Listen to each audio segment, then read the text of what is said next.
విజయ, first నైట్లో పాలు చల్లగా ఉన్నాయి. ఏంటి ఏంటి నీ ఉద్దేశం ఇలా ఇవ్వడంలో?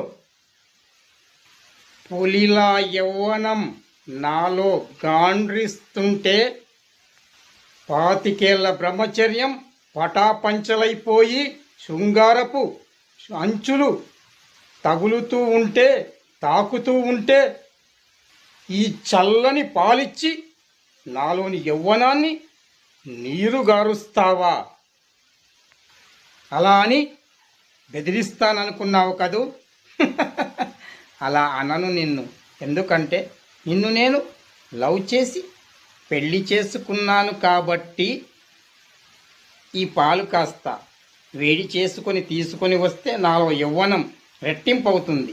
షుగర్ వద్దు, నా బాడీలోనే ఉంది. ప్లీజ్ త్వరగా త్వరగా